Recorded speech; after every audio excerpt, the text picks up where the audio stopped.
daripada Hulu Terengganu. Baru kita dengar Mohd Menteri juga telah memainkan peranan dalam menyediakan filem Anwar The Untold Story. Saya sokong kita rencanakan dan terbitkan Anwar The Untold Story 2.0 yang menunjukkan pengkhianatan pihak-pihak tertentu terhadap Yang Amat Berhormat Tambun. Terima kasih. Okey, Sila Menteri dan Gulong.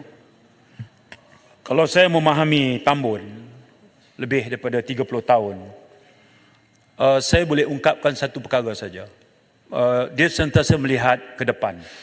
Dia selalu pesan bahawa untuk bergerak ke depan, kita mesti bersedia menjadi pemaaf. Ya? Walaupun sukar dilupakan. Forgivable but unforgettable. Dia selalu sebut. Tapi untuk bergerak ke depan, kita mesti menjadi seorang yang pemaaf. Saya fikir apa pun episod yang lepas itu adalah episod yang menjadi pengajaran kepada kita. Serba-serbilah ulasannya. Pesan kepada orang yang punya kuasa, pesan kepada institusi pelaksana, ya, semua sekali instrumen pemerintah ataupun instrumen biasa, ada pengajaran yang mahal daripada episod itu. Terima kasih. Saya pun tak jangka bila cerita tentang lembaga penonton filem, landingnya adalah cerita tentang Anwar The Untold. Saya dah beritahu tadi supaya Lutong last, lepas tu Menteri Gulong. Dia nak mencelas sikit je. Jarang berlaku ni, tapi saya benarkan. Okey, terima kasih. Ini Terima last. kasih. Apa ni, saya sokong sangat apa yang Yang Berhormat sebut. Kalau kita dah jadi pemimpin, kita harus memaafkan apa saja yang kita rasa kurang baik. Bukankah the actions akan membuktikan sama ada apa yang kita cakap itu betul ataupun tidak? Sebab hari ini saya nampak dia kata dia nak memaafkan. Tapi yang jadinya macam menzalimi pula kepada pembangkang.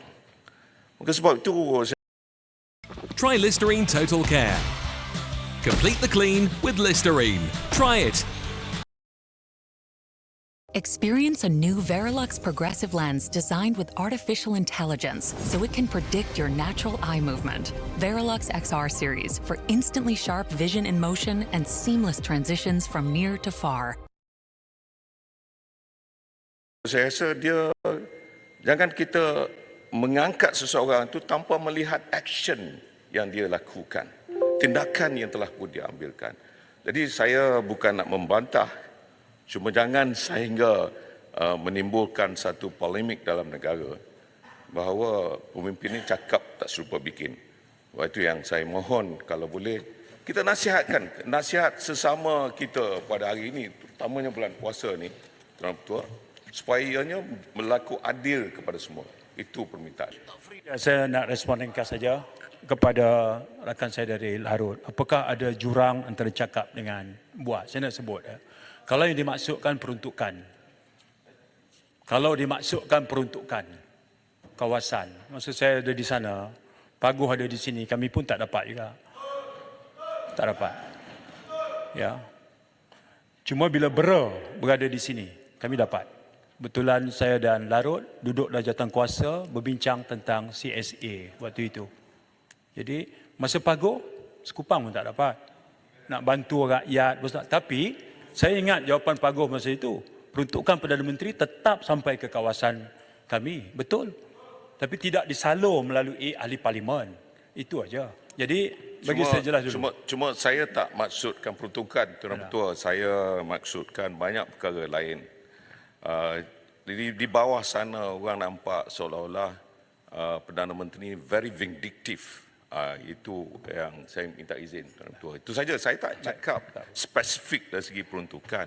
Jadi jangan sebutlah pasal peruntukan ni. Peruntukan ni memang betul, saya nak bagi tahu hari ini dalam parlimen saya dapat satu kertas draft untuk kita bincang, sign dan dapat peruntukan. Cuma kita nak melihat perkara conditions yang ada dalam tu.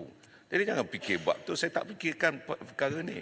Yang fikirkan adalah perkara lain. Contohnya, tiba-tiba sebut, kerajaan dulu menggunakan wang bilion, 600 bilion, lepas tu turun 300 bilion, turun, akhirnya tak ada. Yang ini yang orang nampak.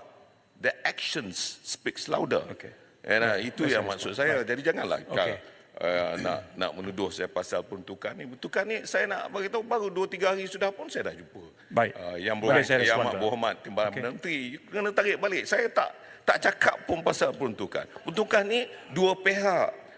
You offer, we accept, sama ada kita tangguh apa semua, itu adalah perkara lain. Ini perkara yang menuduh, yang kita beranggapan bahawa itu adalah merupakan kezaliman. Sebab when you have the power, don't abuse the majority Larut, yang tapi you ada Larut itu. juga kata itu anggapan abuse, itu anggapan. So Tak apalah, maknanya bagi masih- saya respon pula. sebab itu- Ialah bagi- menteri tak nak, cakap bagi saya respon. anggapan. Baik. Jadi Okey. menteri cakap anggapan. ya, bagi. Sebab itu saya kata jangan menggunakan. Okey. That's what I'm Baik. saying. Saya Itu nak Bagi saya respon dulu. Saya nak berhenti di, saya nak minta Ya, Menteri baik. Gulung lepas ni. Ya, baik. No more. Semuanya bermula bila saya punya landing statement tadi adalah saya mengenali Tambun sebagai seorang yang mengambil pendekatan kalau nak tengok ke depan, bergerak ke depan dengan lebih baik, bersedia untuk menjadi pemaaf. Itu aja. Larut tampil dengan mengatakan jangan ada jurang antara cakap dengan buat. Tak ada contoh. Jadi saya membuat telahan. Di antara di luar sana yang banyak menjadi sungutan ahli Parlimen Pembangkang ada soal peruntukan. Saya tak perlu tarik. Faktanya masa Paguh memang kami tak dapat. Masa Bera Pembangkang dapat. Itu fakta. Ya, itu faktanya. Peruntukan 3.8 juta pada masa itu. Pada ketika Paguh ahli Parlimen tak dapat. 3.8 juta pada masa Bera kami dapat. Itu is a statement of fact. Saya tak perlu tarik. Baik, Ya, saya itu saya.